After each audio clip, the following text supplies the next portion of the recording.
Déclaration des députés nationaux et sénateurs, membres du FCC, sur la désignation par le Congrès d'un juge à la Cour constitutionnelle par le Parlement.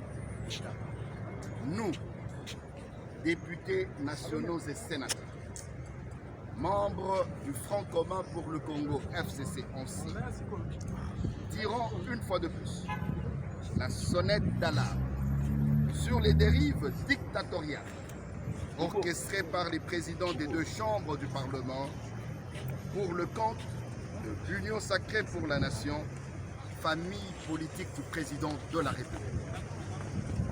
De prime abord, nous tenons à rappeler à l'opinion tant nationale qu'internationale qu'en date du 17 juillet 2020, le président de la République avait signé l'ordonnance numéro 20/116 du 17 juillet 2020 nommant 3 juges avant la période prévue pour le tirage au sort.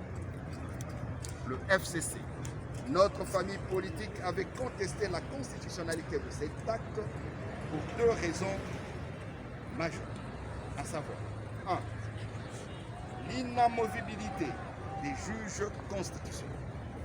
Les juges constitutionnels ne peuvent être nommés en plein mandat à une autre fonction sans leur consentement préalable, ce qui fut le cas des 2 juges.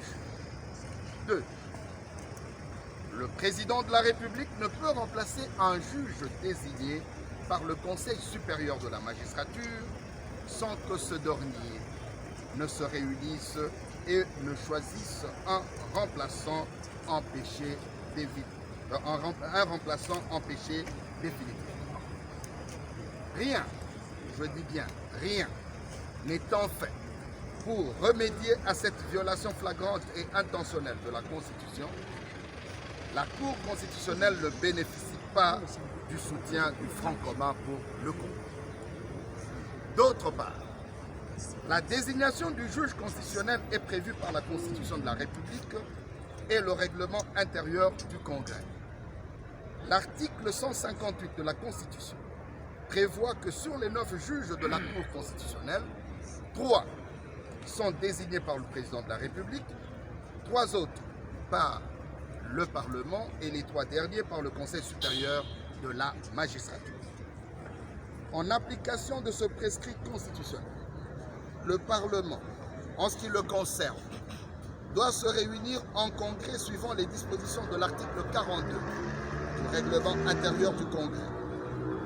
Loin d'être une simple formalité, ce dernier prévoit la création d'une commission composée des membres de l'Assemblée nationale et du Sénat aux fins d'analyser les candidatures au poste du juge constitutionnel. Bien entendu, les critères prévus par la loi organique relative à la Cour ainsi que les lois et règlements doivent être respectés.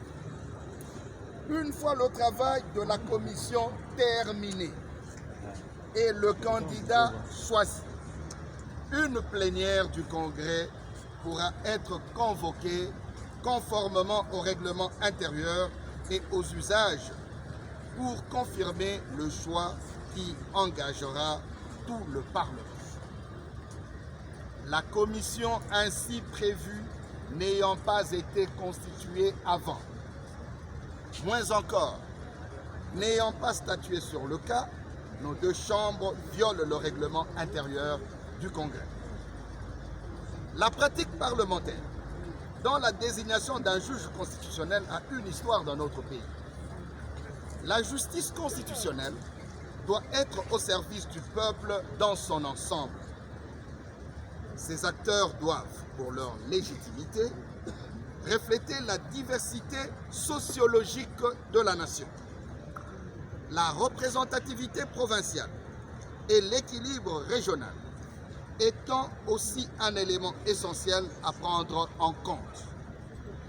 Jusqu'à présent, cette exigence semble avoir été suivie par le Parlement dans la désignation des juges.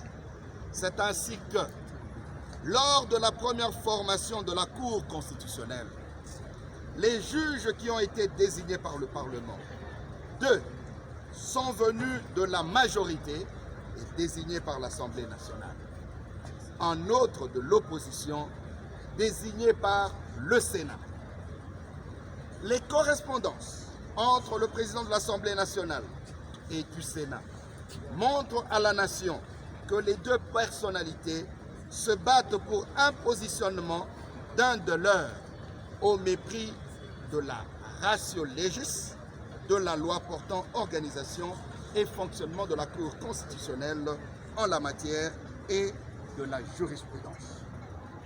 Tenant compte de toutes ces irrégularités, les députés et sénateurs, membres des groupes parlementaires et politiques du FCC, ayant voulu intervenir par motion incidentielle, et cette motion leur a été refusée, ils ne se sentent nullement concernés par cette mascarade et décident de ne pas cautionner une énième forfaiture de l'union sacrée, mue par la seule volonté de placer les leurs dans toutes les structures organisant le processus électoral, tant à la CENI que dans les cours et tribunaux, et prend l'opinion tant nationale qu'internationale des conséquences de ce hold-up électoral qui se profile à l'horizon.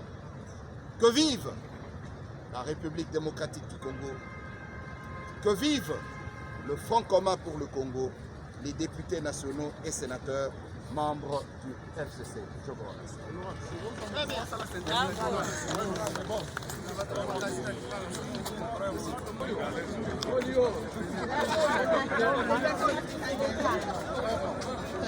Vous avez dit non, vous avez approché le sujet.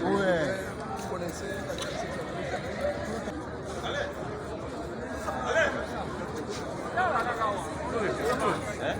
C'est